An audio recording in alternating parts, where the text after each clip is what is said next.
अर्चना जी, मूर्ति बनाने वाले अक्सर अपनी बनाई हुई मूर्तियों का एक ढांचा अपने पास रखते हैं कि अगर मूर्ति टूट फूट जाए तो दोबारा बना सके। निशित जी भी ऐसा करते थे क्या? हाँ हाँ, उसके वो सारे ढांचे पिछले बाजू रखते थे। हम वो जगह देखना चाहेंगे।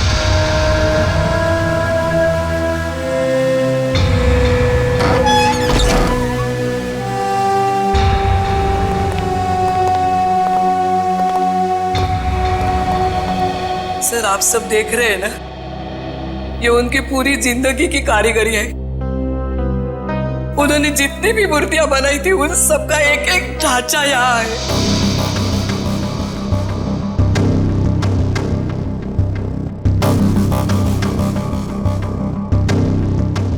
वो वाला नहीं दिख रहा है? कौन सा वाला? वो सुमित जी की जो मूर्ति का ढांचा है, वो उस तरफ होना चाहिए।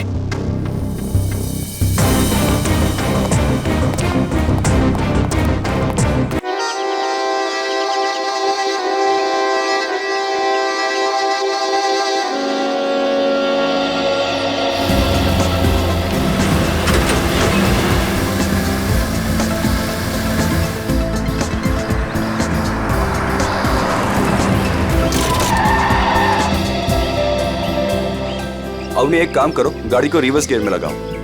हाँ, लेकिन मुझे डर लग रहा है। पता नहीं गाड़ी कहीं इधर उधर चली गई तो? कुछ नहीं होगा, जैसा मैं बोलता हूँ वैसा करती जाओ। ओके, एक काम करो, गाड़ी को रिवर्स गियर में लगाओ और धीरे धीरे क्लच दबाओ और धीरे धीरे एक्सीलेटर छोड़ो, बस। अवनी बेटा, हम सिखा देते हैं तुम्हें गाड़ी चलाना। रमेश को तो वैसे भी ठीक से नहीं आता है। अरे काका, आप साइकिल चलाना तो ठीक से जानते नहीं है, गाड़ी क्या चलाएंगे? हाँ काका, आप ही सिखा दीजिए तो अच्छा है। ये तो सारा दिन फोन पे लगे रहते, मेरी तरफ ध्यान भी नहीं देते। अच्छा, एक काम करो, गाड़ी को रिवर्स गियर में लो। हाँ, हेलो,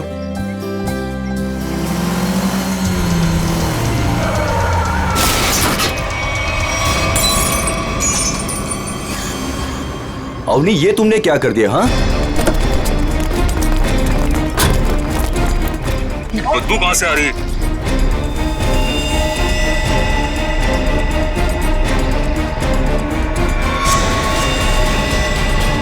इसके अंदर लाश कहां से आ गई? इसमें से बदबू भी कितनी आ रही है? हे भगवान, इन्होंने तो लाश देख ली।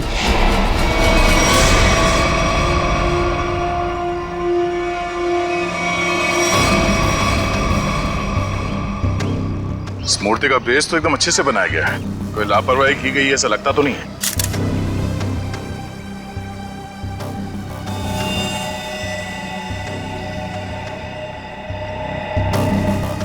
अगर इस मूर्ति में इसको रखा क्यों होगा? और वो भी ऐसे चहल पहल वाली कॉलोनी के बीच में रखी गई मूर्ति, वो भी ऐसे कॉलोनी के बीचों बीच जहां पे इतनी चहल पहल है।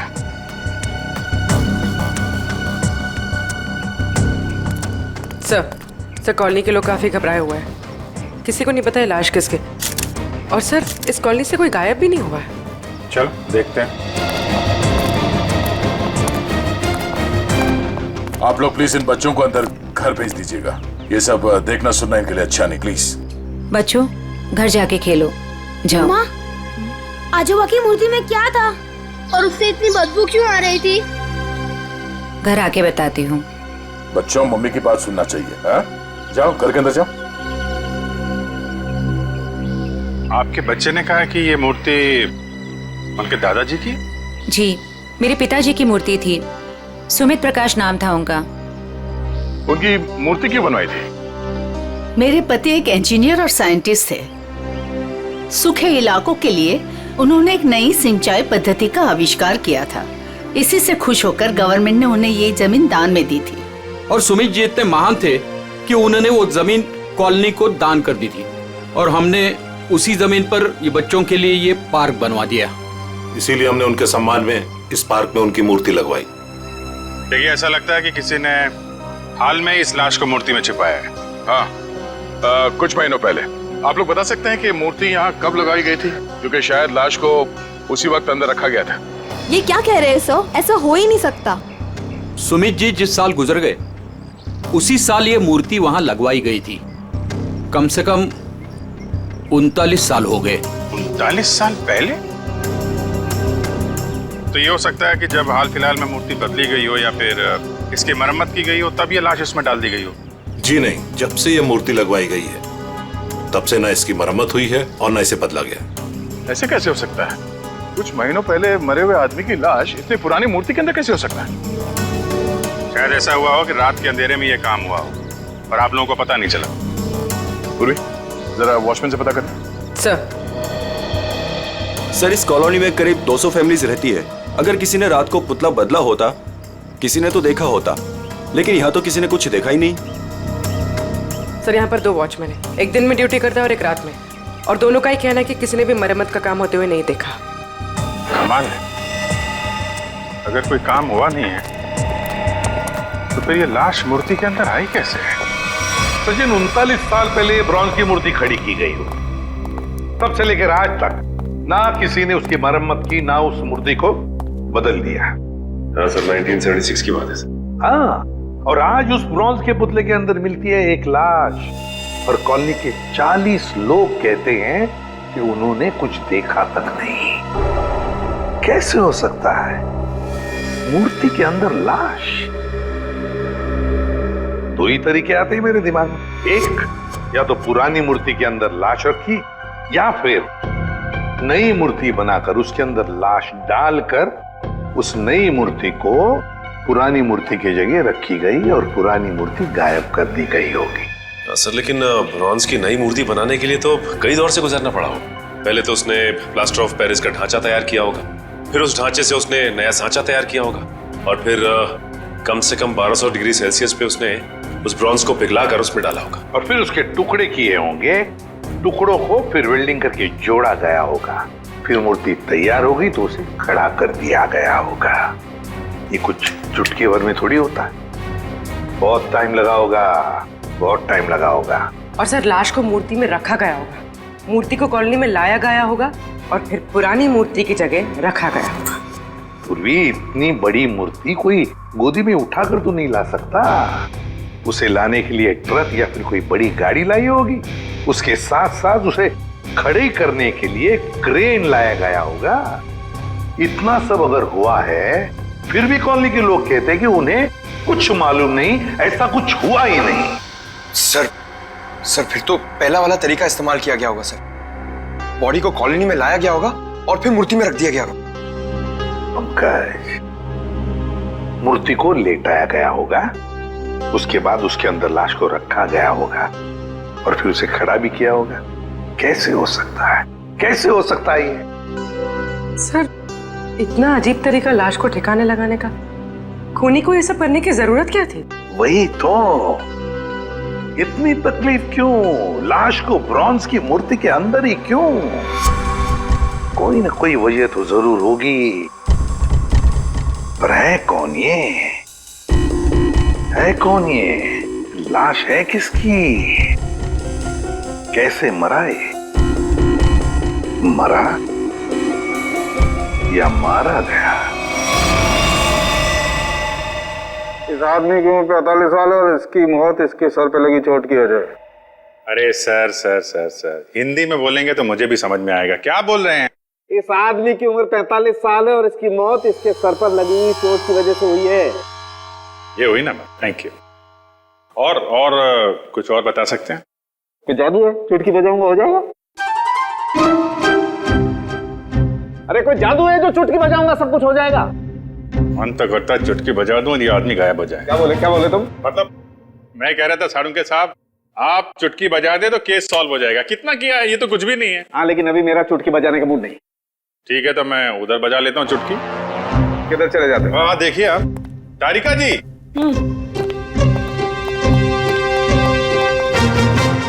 कुछ मिला आईडी वाईडी आपको? ना आईडी ना वॉलेट, कुछ नहीं।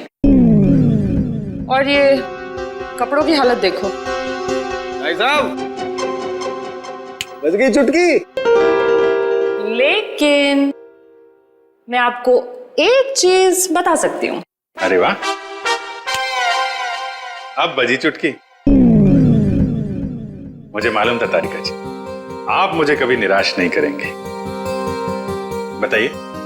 मैं आपको ये बता सकती हूँ कि ये लाश कितने समय तक उस मूर्ति में थी।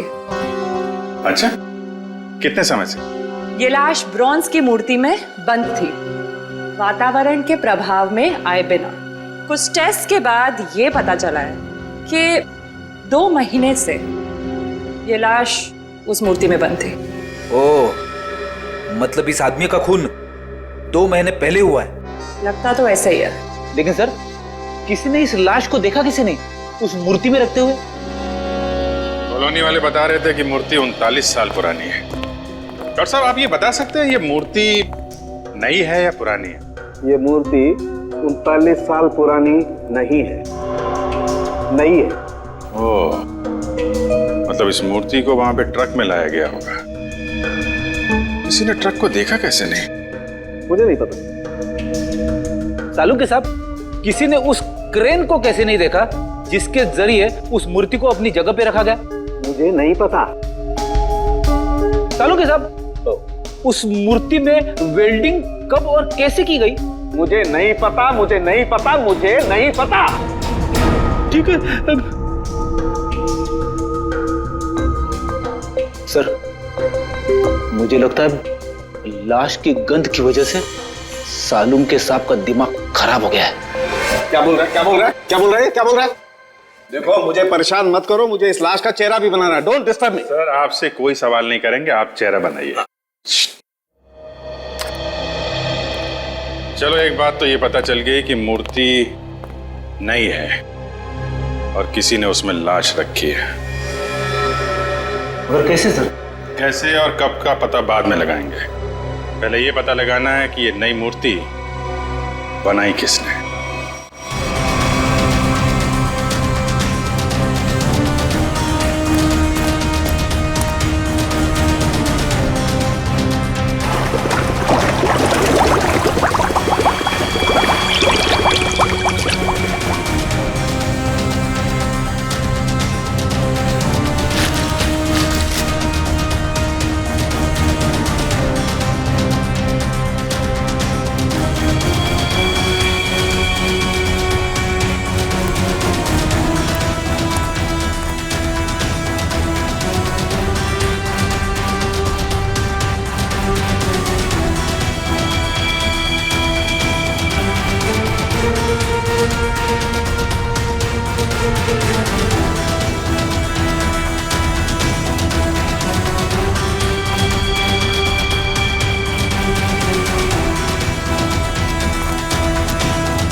दुकान में तो कोई नहीं दिख रहा। वाह, एक खूबसूरत लड़की मेरे दुकान पे। सीआईडी से हूँ मैं। तो क्या हुआ? लगता है तुम्हारा दिमाग ठिकाने पे नहीं है मिस्टर कुमार। क्या? कुमार? मैं किसी कुमार सुमार को नहीं जानता और न मैं कुमार सुमार हूँ। तुम निशित कुमार नहीं हो जिसकी ये दुकान है? ओह, इस दुकान के पहले वाले मालिक निशित कुमार, उनकी बात कर रहे हैं ना? पहले वाला मालिक? हाँ, निशित कुमार का 2 महीने पहले खून हो गया।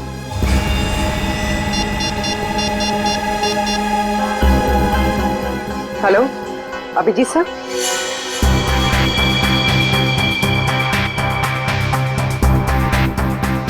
तारिका, बन गया ना चेहरा? तो इन्होंने ये दुकान निशित कुमार से खरीदी और 2 महीने पहले उनका खून हो गया। 2 महीने पहले की वो लाश थी ना जो उस मूर्ति में से मिली? हाँ सर, लाश। हाँ, लाश। आप ये बताइए कि निशित कुमार के बारे में और क्या जानते हैं आप? सर, मुझे ज्यादा पता नहीं है। उनकी माली हालत भी ठीक नहीं थी और कई सालों से उनके पास कुछ काम भी नहीं था। उनके घर का एड्रेस देना। वो घर में अकेली ही थी। जब मैं बाहर से आई तो देखा चोरों ने उनका गला काट दिया था। शायद मैं यहाँ होती तो उनको बचा सकती थी सर। हम आपकी तकलीफ समझ सकते हैं अर्चना जी, पर क्या आप बता सकती हैं कि क्या क्या चोरी हुआ था? कुछ नहीं, चुराने के लिए आई ही क्या घर में? कुछ नहीं था और अब भी नहीं है। आपके पति जो मूर्तियां बनाते थे वो किन के लिए बनाते थे? मेरा मतलब है उनके क्लाइंट्स कौन कौन थे? मुझे पता नहीं, लेकिन उनकी सारी चीजें वो अलमारी में रखते थे। हम वो अलमारी देख सकते हैं? जी। अलमारी देख लो जरा।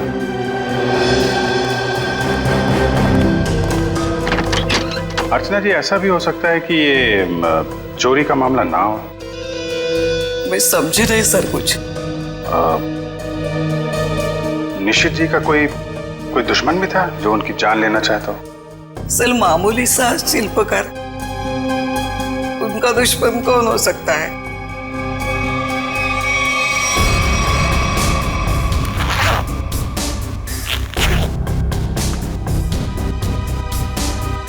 सर, हाँ बेट। इस फाइल में मूर्तियों की बहुत सारी न्यूज़पेपर कटिंग है सर। वो जो सारी मूर्ति बनाते थे ना, उसका सारा रिकॉर्ड इसी फाइल में रखते थे। और सर ये देखिए। तो ये मामला है, सुमित जी की मूर्ति भी इन्होंने बनाई थी 1976 में।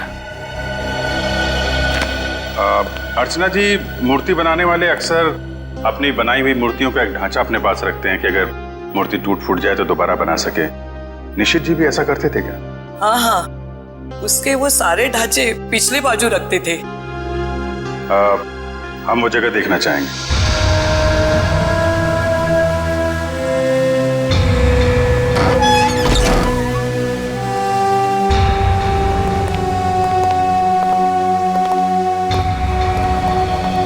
सर आप सब देख रहे हैं ना, ये उनकी पूरी जिंदगी की कारीगरी है।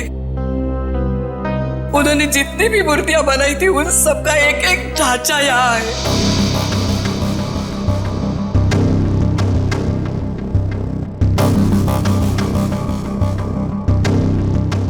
वो वाला नहीं दिख रहा है?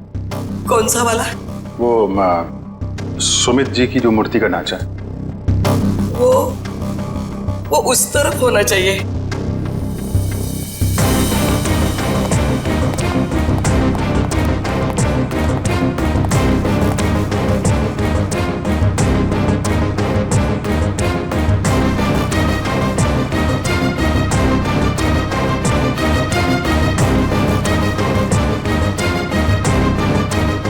आप क्या देख रहे हैं?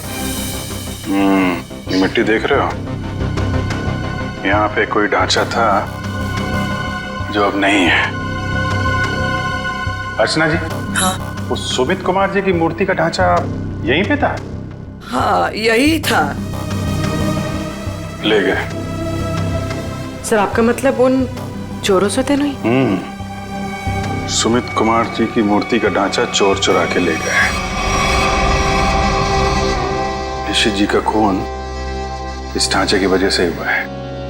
लेकिन सर, सुमित जी की मूर्ति का ढांचा चुरा के चोर क्या करेंगे? उस ढांचे की मदद से सुमित जी की नई मूर्ति बनाई गई और उस लाश को उसमें डाल दिया गया। लेकिन सर हमें कैसे पता चलेगा वो लाश किसकी है? साड़ू के साहब लगे हैं ना लाश का चेहरा बनाने में। एक बार चेहरा बन जाए सारी कहानी सामने आ जाएगी। हाँ डॉक्टर साहब, बन गया चेहरा?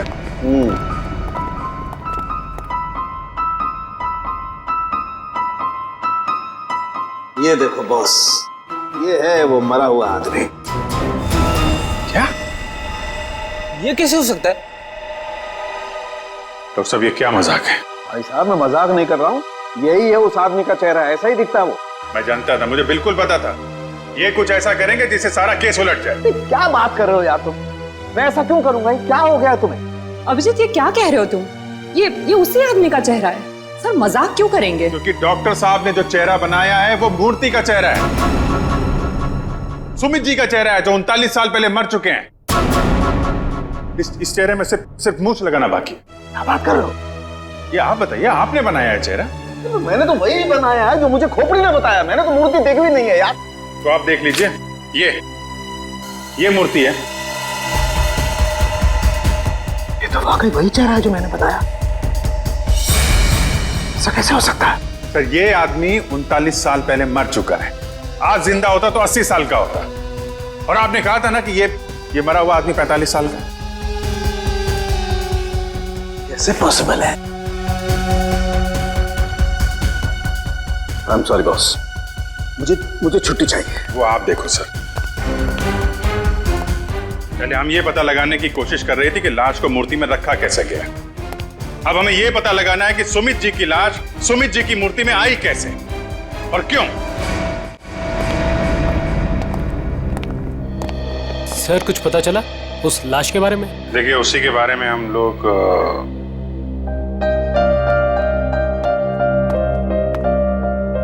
बच्चों, हमें आपकी नानी और मम्मी से कुछ जरूरी बात करनी है। और बातें ऐसी हैं जो आप लोगों को नहीं सुननी चाहिए। तो आप लोग प्लीज अंदर जाइए। क्यों? हम क्यों नहीं सुन सकते? ये बड़ों की बातें हैं, बच्चों का कोई काम नहीं। हमें पता है, हमारे आजोबा की मूर्ति में से लाश मिली है ना। आप उसी के बारे में बात करने आए हो ना? हाँ, और कुछ जरूरी बातें हैं। आप लोग अच्छे बच्चे हो ना? हो ना? प्लीज अंदर जाओ।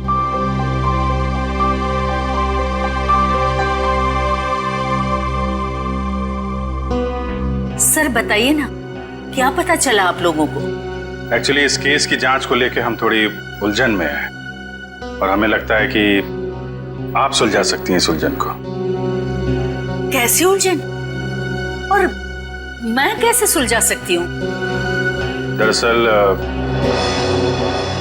ये सब हमारे परिवार वाले जैसे ही हैं। जब से शादी करके आई हूँ इसी कॉलोनी में रह रही हूँ। ये लोग सब कुछ जानते हैं। आपको जो कुछ भी कहना है इनके सामने कह सकते हैं। ठीक है।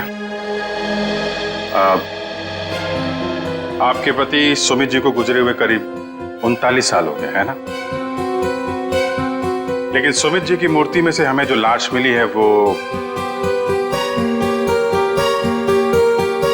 सुमित जी की है।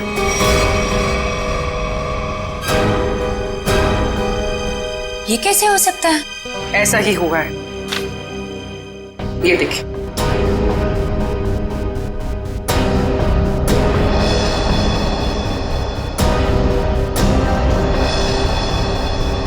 इतने यकीन के साथ आप ये कैसे कह सकते हैं? हाँ, ये हो ही नहीं सकता। जरूर कुछ भूल हुई है आप लोगों से। कोई भूल नहीं हुई। ये एक साइंटिफिक मेथड है जिसमें लाश की खोपड़ी का चेहरा बनाया गया है और यही चेहरा बना सुमित जी का। लेकिन मेरे पिताजी की लाश कैसे आ सकती है? ये मुमकिन नहीं है। वही तो, लाश की उम्र करीब 45 साल की है। आपके पिताजी जिंदा होते तो 80 साल के ऊपर के होते हैं। अब बात यह है कि 80 साल का आदमी 45 साल का कैसे हो गया? ये मैं कैसे जान सकती हूँ? अब आपको नहीं पता तो हमें कैसे पता होगा? चेहरा तो बिल्कुल आपके पति का ही है। सर, उनकी मौत के बाद उनका अंतिम संस्कार मैंने ही किया था। अगर किसी ने लाश बदल दी हो या कहीं किसी तरह वो जिंदा भी होते तो भी 80 साल का इंसान 45 साल का हो ही नहीं सकता। वही तो, यही बात हमें परेशान कर रही है। अच्छा, आपके परिवार में कोई ऐसा आदमी था जो बिल्कुल सुमित जी से मिलता जुलता हो? नहीं, जब से मैं उन्हें जानती हूँ या जब से मेरी शादी हुई है मैंने तो ऐसा किसी को नहीं देखा जो उनकी तरह दिख रहा हो। चूंकि उस मरे हुए आदमी का चेहरा हूबहू आपके पति से मिलता जुलता है और उन दोनों में कोई संबंध है या नहीं, ये जानने के लिए मालती जी हमें आपकी थोड़ी मदद चाहिए। कैसी मदद? अगर आपको बुरा ना लगे तो हमें आपका डीएनए उस मरे हुए आदमी से मिला के देखना होगा। यही एक तरीका है सच्चाई को जानने का।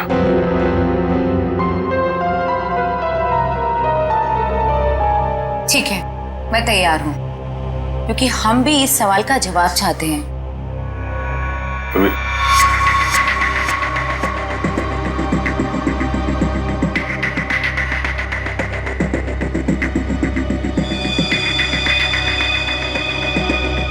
Thank you. हम फिर मिलेंगे, और तब जब आपके साथ मिलेंगे। तारिका जी, डीएनए रिपोर्ट आ गई? पार्शियल मैच है। क्या पार्शियल मैच है? देखा, इसका मतलब सालू के गलत नहीं था बॉस। ये आदमी सुमित के परिवार का ही। बाप का डीएनए बेटी में भी है और इस मरे हुए आदमी में भी। निश्चित रूप से ये आदमी सुमित के परिवार का ही कोई है। अगर ये सुमित का रिश्तेदार है तो किसी ने इसे पहचाना कैसे नहीं? कोई तो होगा जिसे पहचानता। ये बड़ी चौंकाने वाली बात है। आपने जो इसका चेहरा बनाया था उसकी फोटो हमने अखबार में भी भेजी, लेकिन ऐसा कोई भी आदमी सामने नहीं आया जो इसे पहचानता हो। अगर ये इसी शहर में था तो किसी ने तो इसे देखा होगा। कोई तो होगा इसके पहचान वाला। तारिका जी, आप तो जीनियस हैं। ऐसे क्या कह दिया मैंने? केस सॉल्व कर दिया। हो सकता है ये आदमी इस देश का हो ही ना। हो सकता है कि मरने से कुछ समय पहले इस देश में आया। ओह, इसीलिए किसी ने इसे पहचाना नहीं। हाँ, पिछले 2-3 महीने की इमिग्रेशन रिपोर्ट्स चेक करनी होंगी हमें। पंकज, आज के अखबार में मैंने अपना राशिफल देखा। जानते हो क्या लिखा था उसमें? क्या था सर? बहुत जल्द नौकरी में बदलाव होगा। इसका मतलब जानते हो? हाँ सर, ये तो बहुत दुख की बात है। आपका डिमोशन होने वाला है। आपकी पोस्ट तो मेरे से भी नीचे होने वाली है। क्या बोलता है? अरे इसका मतलब है मेरा बहुत जल्द प्रमोशन होने वाला है। हाँ, पिछले 1 हफ्ते से मुझे ऐसा ही लग रहा है। लेकिन मुझे ऐसा नहीं लग रहा है। क्यों? सर अभिजीत सर ने बिल्कुल सही पता लगाया सर। इमिग्रेशन रिकॉर्ड से उस मरे हुए आदमी का चेहरा मैच कर रहा है सर। गुड, मिला है सर।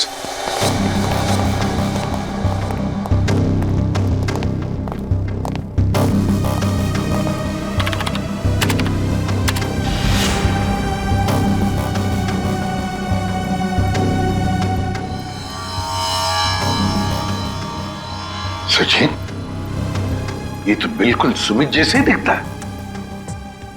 इसका नाम ब्रेंडन है, उम्र 45 साल और 2 महीने पहले यूके से आया था सर। मतलब आते ही मौत हो गई उसकी। सर, इसका नाम तो अंग्रेजों जैसा है पर लगता है इंडियन है। इस ब्रेंडन का घर का पता, फोन नंबर कुछ है? हाँ सर, जरूर। पूर्वी, इस नंबर पे फोन करो। घर का ही फोन नंबर होगा ही। उसके माता पिता से बात करो, मगर सावधानी से। शायद उन बेचारों को पता भी नहीं होगा ब्रेंडन के साथ क्या हुआ है। और देखो बातचीत में कुछ पता चलता है क्या इस ब्रेंडन के बारे में। सर। हाँ सर, मैं सीआईडी छोड़ रहा हूं। अब और बर्दाश्त नहीं होता। मैं पागल हो जाऊंगा। क्यों? ऐसा क्या हो गया? इस केस में बहुत कंफ्यूजन है और सबसे बड़ी बात तो यह है कि वो आदमी अंग्रेज निकला। मेरा दिमाग फट जाएगा सर। मैं भी छुट्टी पे जा रहा हूं सालू के साथ। अभी जाओ, अभी जाओ इसी वक्त। बोरिया भी सरा बांधो, निकल जाओ सीआईडी से। जाओ और कुछ समय बिताओ अपनी बीवी के साथ, शायद कुछ अकल आ जाएगी। जाओ। सर, आपका राशिफल तो सही निकला। नौकरी में बदलाव मतलब आपका रेजिग्नेशन, इस्तीफा।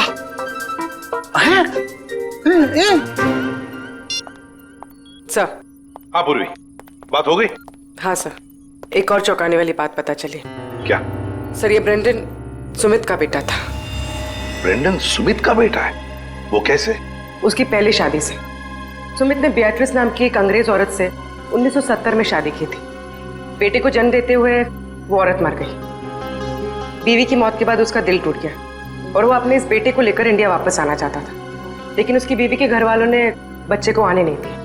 इसलिए बच्चे को नाना नानी के पास छोड़कर वो इंडिया आ गया। और इंडिया में आने के बाद उसने अर्चना से शादी की और अपनी पिछली जिंदगी मिटा दी। किसी को कुछ भी नहीं बताया। और इसीलिए सुमित के इस बेटे ब्रेंडन के बारे में यहाँ पे किसी को भी कुछ पता नहीं था। Yes sir. हाँ, लेकिन ये ब्रेंडन इंडिया आया क्यों आया ये? सर, अपने नाना नानी की मौत के बाद उसे अपने पिता के बारे में पता चला, तो अपने पिता के परिवार वालों के बारे में जानने के लिए वो इंडिया आया था। कोई आदमी अपने परिवार के बारे में जानने के लिए इंडिया आता है और यहाँ पर उसका खून हो जाता है। नहीं नहीं नहीं नहीं, ये कोई और ही चक्कर है। सर, अब इस ब्रेंडन के खूनी तक हम कैसे पहुंचेंगे? शुरू से शुरू करके। सॉरी सर, आपका मतलब क्या था? एयरपोर्ट से पंकज, एयरपोर्ट से। जैसे ब्रेंडन एयरपोर्ट पर उतरा, पता लगाएंगे वो कहां गया, कैसे गया, किससे मिला।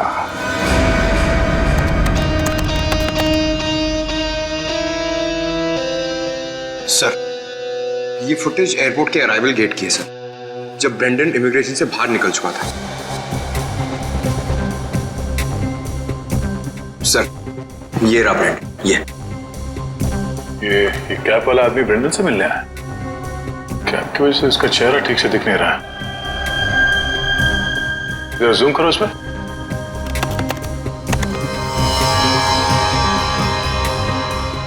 ऐसा लगता है कि जानबूझकर ये आदमी अपना चेहरा छुपा रहा है। ये चाहता नहीं है कि उसका चेहरा कैमरे पे कैप्चर हो। आगे बढ़ो। सर, ये दोनों तो पार्किंग की तरफ गए। इसका मतलब इस कैप वाले आदमी की गाड़ी पार्किंग में है। एक काम करो, इन दोनों के बाहर निकलने से आधे घंटे तक जितनी भी गाड़ियां एयरपोर्ट के पार्किंग लॉट से बाहर निकली है, उन सब के डिटेल्स निकालो। पता चल जाएगा इस कैप वाले की कौन सी गाड़ी है। सर, वो आदमी ब्रेंडन को जब एयरपोर्ट की पार्किंग में लेके गया, उसके आधे घंटे बाद तक ये सारी गाड़ियां बाहर जाती रही सर। बस वे ठीक है, एक एक को फोन करो और पता लगाओ किस पैसेंजर को इन्होंने एयरपोर्ट से पिकअप किया और कहां जाके छोड़ा। हेलो जी, मैं सीआईडी से इंस्पेक्टर सचिन बोल रहा हूँ। अच्छा, ये बताइए कि 15 फरवरी को आपकी कार इंटरनेशनल एयरपोर्ट पे गई थी किसी को छोड़ने के लिए? आप क्या करने गए थे? किसी को छोड़ने गए थे? मिसेस आंचल कुमार। ओके पूर्वी। Okay okay. क्या? किसको छोड़ने गए थे? Peter Frank. अच्छा, ये कौन सी फ्लाइट से आए? ओके।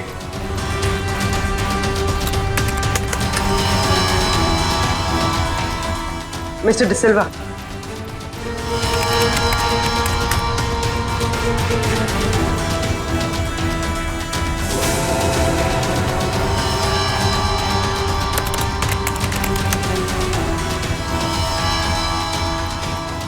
ओके पूर्वी, अब बचा है सिर्फ एक नंबर, ये VH 543259। और सर, ये नंबर किसी मिस्टर अनिल के नाम पे, जो कि लोनावाला के बंगलो पे रजिस्टर्ड है सर। लेकिन ये आदमी फोन नहीं उठा रहा है सर। फोन नहीं उठा रहा है? लगता है ये अनिल ही पिकअप करने आया था ब्रेंडन को एयरपोर्ट पर। सर, कहीं इस अनिल ने ही तो ब्रेंडन का खून नहीं किया?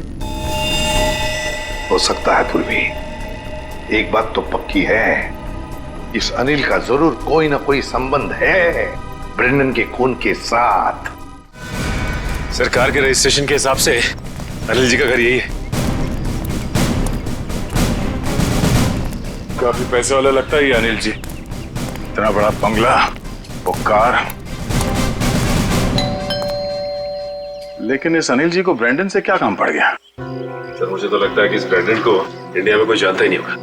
ब्रेंडन को इंडिया में कोई जानता नहीं था तो ये अनिल एयरपोर्ट क्यों गया था उन्हें लेने? उसके बाद ये ब्रेंडन गायब कहाँ हो गया? कोई दरवाजा खोल क्यों नहीं रहा? जी, कौन है आप लोग और क्या चाहिए? आपके मालिक अनिल जी से मिलना है। कहाँ है वो? वो नहीं है। आप क्यों पूछ रहे हैं साहब? देखिए, बेमतलब परेशान मत करिए, नहीं तो अभी पुलिस को फोन कर देंगे। हम लोग सीआईडी से हैं। सीआईडी?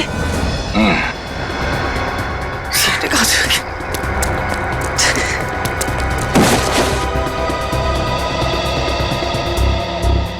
अब ये हमारे किसी काम का नहीं है। लगता है अनिल जी उसी तरफ है जिस तरफ ये भाग रहा है। चलो देखते हैं। हट हट।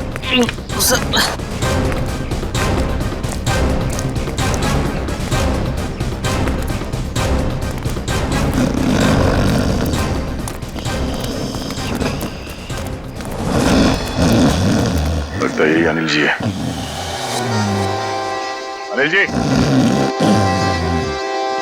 मालिक और नौकर एक साथ शराब पी रहे थे यहाँ पे।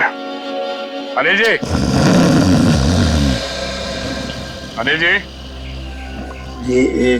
जी। हम ये जानने आए कि कुछ महीने पहले आप ब्रेंडन को एयरपोर्ट से लेकर कहाँ गए थे? एयरपोर्ट? ब्रैंडन? मैं कुछ नहीं समझ पा रहा यार, क्या बोल रहे तुम? हम ये कह रहे हैं कि ब्रेंडन को लेके आप एयरपोर्ट से आए थे और ये हमने सीसीटीवी फुटेज में देखा है।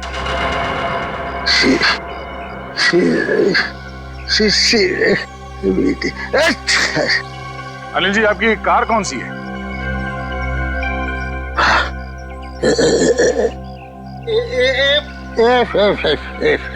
सच्चाई तो ये है कि ना तो ये बंगला आपका है और ना ही वो कार। हाँ? हाँ?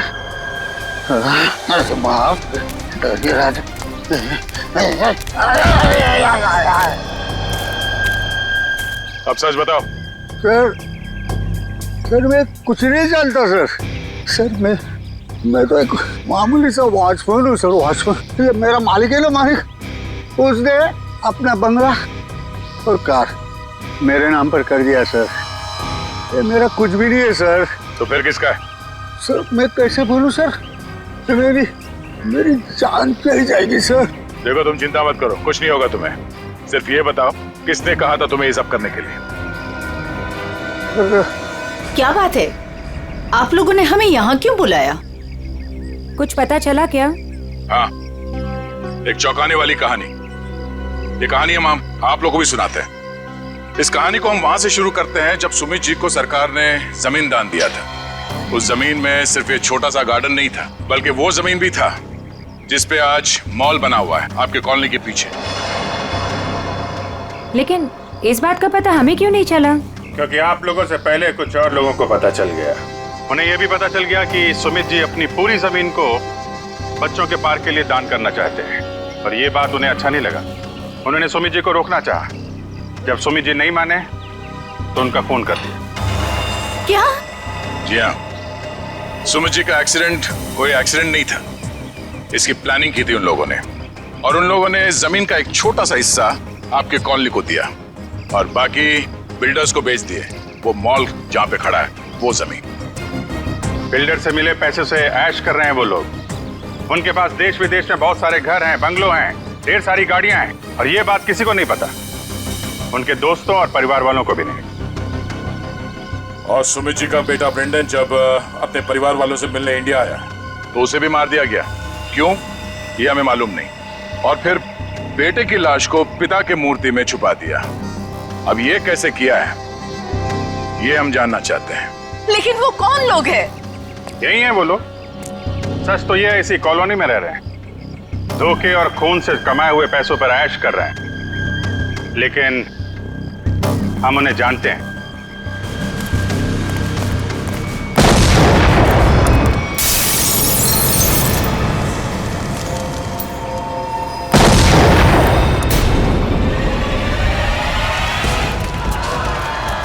अजय, अजय रुको, पीछे आइए जल्दी।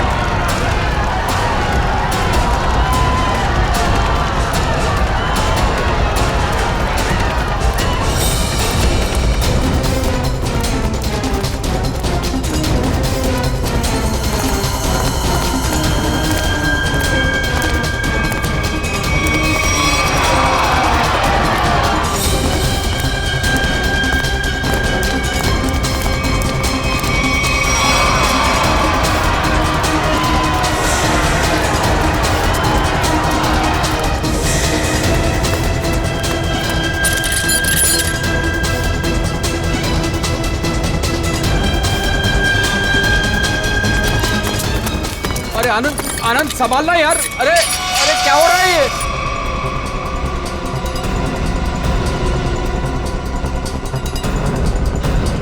कहाँ भाग रहे हो?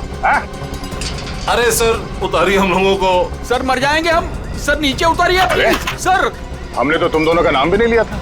हाँ मगर तुम लोगों के लोनावले वाले बंगले पे गए थे हम लोग। नीचे उतारिए ना। अरे तुम लोग तो वैसे ही गिरे हुए आदमी हो। सुमित जी और ब्रेंडन का खून किया तुम लोगों ने। नहीं सर। वैसे हमें पता चल गया, तुम लोगों को मालूम पड़ गया था कि तुम्हारे करतूत के बारे में हमें पता चल गया। सर नीचे उतारिए प्लीज। इसलिए कॉलोनी वालों की जान को नुकसान पहुंचा है। हाँ? और अब उसका भगदड़ का सहारा लेके भाग रहे तुम लोग। सर उतारिए हमें। सर नीचे उतारिए प्लीज। नीचे उतारिए ना मर जाएंगे सर। सर नीचे उतारिए ना।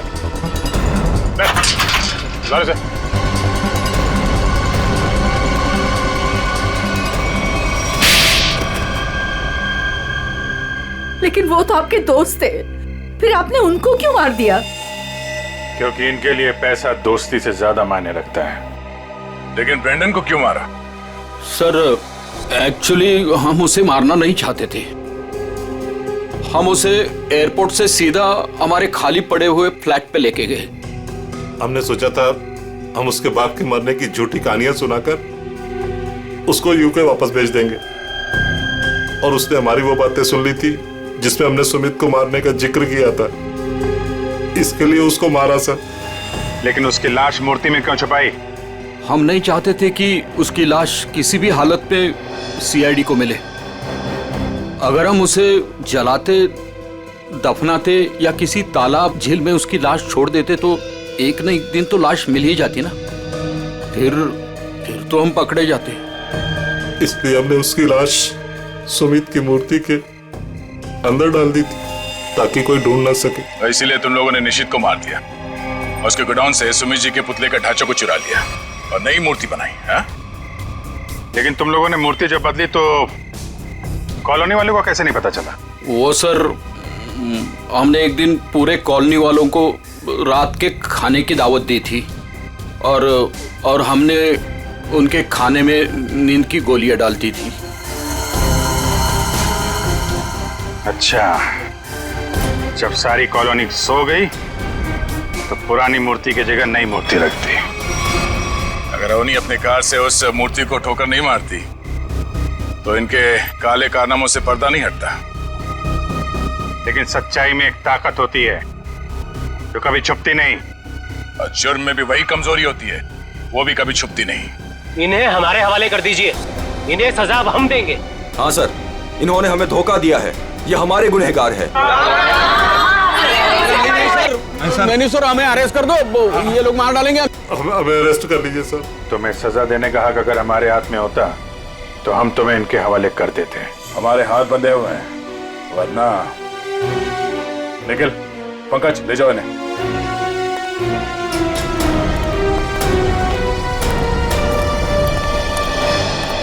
बेटा, आप लोगों का बहुत बहुत शुक्रिया कि आप लोगों ने ये गुत्थी सुलझाई और छिपे हुए गुनहगारों को पकड़ लिया। ये तो हमारा फर्ज था, लेकिन हम पूरी कोशिश करेंगे कि मॉल की जमीन भी कॉलोनी को वापस मिल जाए। आपके पति का जो सपना था वो पूरा होके ही रहेगा। खुश रहो बेटा, खुश रहो।